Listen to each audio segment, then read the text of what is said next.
Hey guys, this is Vadim with MaxTech, and this is Lenovo's brand new IdeaPad S940, and we're going to be unboxing it and comparing it to Apple's similarly priced 2019 $1,800 MacBook Pro. So let's get this thing out of the box here. Oh, comes with this nice little fabric sleeve. Wow, this thing is tiny. Surprising because it's a 14-inch compared to that 13-inch. And wow, it's got this nice aluminum shell, just like the MacBook. It's a little bit darker than the MacBook, as you guys can see, just like that, slightly darker. All right, get rid of this box. So taking a look at the external dimensions, you could definitely tell that the Lenovo is quite a bit longer right here, but it's not as tall. It's definitely a bit shorter on this end. Interesting, this is actually pretty nice looking. Got an all aluminum shell right here. Nice looking chassis. And let's open up the MacBook Pro right next to it. And as you guys can see, the layout is really similar. And we've got the small little drilled out speaker grills right here, just like the MacBook Pro. Same layout for the trackpad, but it's quite a bit smaller as well. Definitely smaller than the 13-inch MacBook Pro. But overall, it looks pretty similar, especially the hinge here. The hinge looks really similar. And interestingly, the speaker grills have another grill underneath. So it seems like the speakers might actually only be coming from that smaller grill. I'm really liking that the Lenovo has the same unibody aluminum chassis. And just by feeling it, it seems like it does have quite a bit more flex. Maybe it's not as rigid or not as thick, but it does have more flex. You can see this whole thing's flexing compared to the MacBook Pro, which does flex a little bit, but it definitely feels more solid. And like just tapping here, like this feels solid, it sounds solid.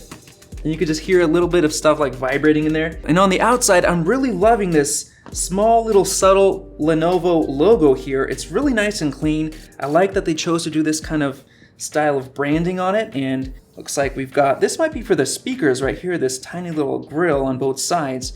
And of course you have the vents in the back, the exhaust vents, and some extra vents here, which unfortunately these do get blocked, which kind of sucks if you're gonna have them on your lap, but it's definitely nice to have. And I can actually see two fans right behind the grills right here, so overall, looks pretty good. We actually get just these vents back here, the exhaust vents, so we don't get all these little drilled out holes.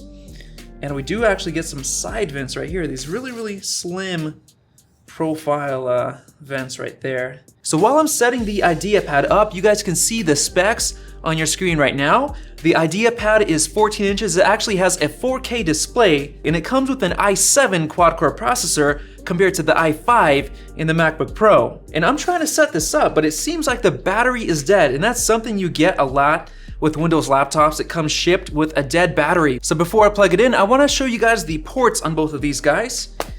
On the right side, you're getting two Thunderbolt 3 ports right here on the IdeaPad, and you're getting the same thing on the MacBook Pro, two Thunderbolt 3 ports, and you're also getting the headphone jack, which on the IdeaPad comes on the other side alongside another USB-C port. Now this one does not support Thunderbolt 3, and it's only USB 3.1, so it's not the fast USB-C speeds that this guy gets. And we also get the headphone jack there. Looking on the other side of the MacBook Pro, we actually get two ports, and they're both Thunderbolt 3, so they're full speed. So you're getting 4 full speed on this guy, only 2 on the IdeaPad. Here I am in the settings, and I got a prompt for Windows Hello. This is actually a really awesome feature which uses the webcam to recognize you and log in automatically into Windows without having to put in your password. So as you guys can see, there's this little notch right here at the top of the display, and it might look a little bit weird. It actually doesn't look that bad, but you don't get that on the MacBook Pro. The reason you have this notch though is that you have extra sensors for Windows Hello, kind of like Face ID. So let's go ahead and we're gonna set this up. Okay, you guys can see it blinking right there, that little red light. There you go, just scanned my face. Now you guys can see this little pop-up, it's Windows Hello. And if I just aim it towards my face, there it goes. Unlocked just like that, automatically. You don't have to type in any password or anything. And already I can tell that this 4K display is really sharp. Everything looks really great. The colors look pretty good as well. So the first thing we're gonna do is compare these keyboards. Definitely not a lot of key travel, very minimal key travel, and it's not very clicky. Let's try this out. Well, I could definitely tell that this actually feels a lot better to type on. It's just so satisfying to have that much more key travel. And of course, on the MacBook Pro, you're getting the touch bar, which not everybody agrees with, but it's definitely there, and it comes with a couple of other perks that help with video editing performance and security as well. Now for the trackpads, the MacBook Pro is known for having a really nice trackpad. It's Apple's Force Touch trackpad, which it actually simulates clicks. It does not move at all. It has a motor underneath, and it senses when you click. It feels really good. You have this very large surface area to move around, and it's really good at palm rejection when you're typing. So overall, this is a really excellent trackpad. And on this one, you're definitely not getting as much surface area. And while it feels pretty good right now, it kind of sucks because it actually does physically move. So you don't really get an even clicking feel everywhere. So here at the top, it's not even clicking. And here it's really, really easy to click. And now let's compare the display quality. So far, I'm noticing more saturated colors on the Lenovo, and I'm definitely seeing more detail. It actually looks really, really good.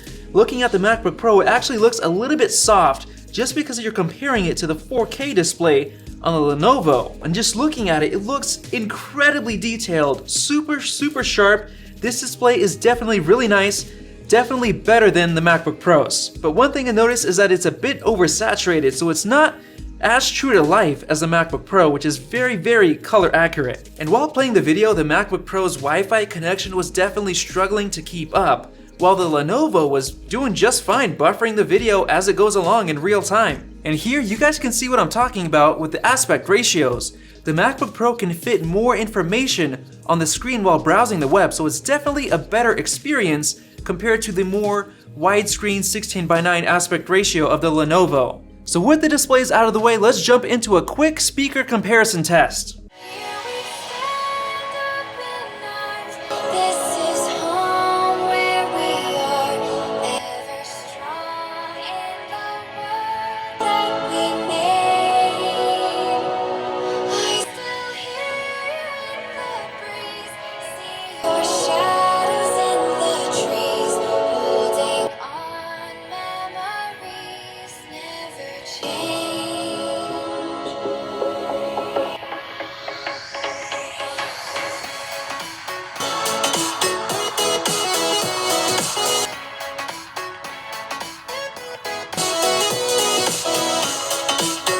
Both of these have 720p webcams, so I figured I'd record a clip on each one and compare them. This is an audio and video quality test on the Lenovo IdeaPad S940. This is an audio and video quality test on the MacBook Pro. And finally, let's finish off with some performance comparisons. And of course, we're going to start off with the standard Geekbench 4 CPU test.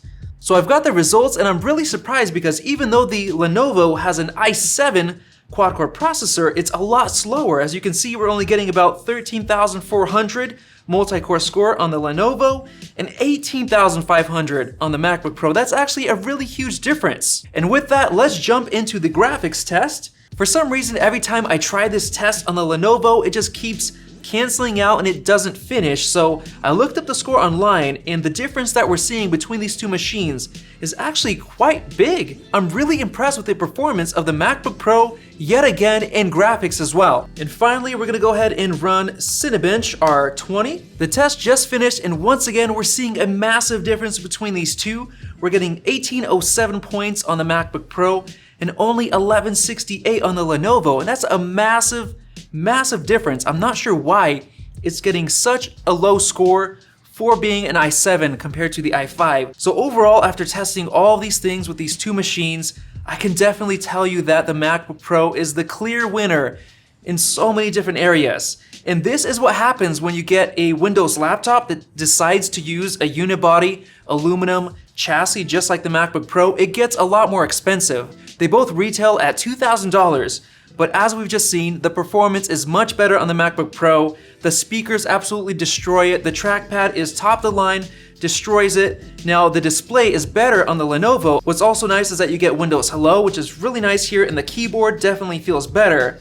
But overall, the entire package, it doesn't feel as solid as the MacBook Pro. And seeing as you're paying the same amount, even if you get this guy on sale for around $200, $300 off, it's still a better deal for the MacBook Pro because you get macOS, it's more reliable, it doesn't glitch up as much, you don't get blue screens of death, you don't get errors. So overall, I will not recommend this Lenovo to anybody. Between these two machines, go for the MacBook Pro every single time. So thanks for watching, guys, and if you enjoyed this comparison, make sure to tap that like button and click the circle above to subscribe. Thanks for watching, and we'll see you in the next video.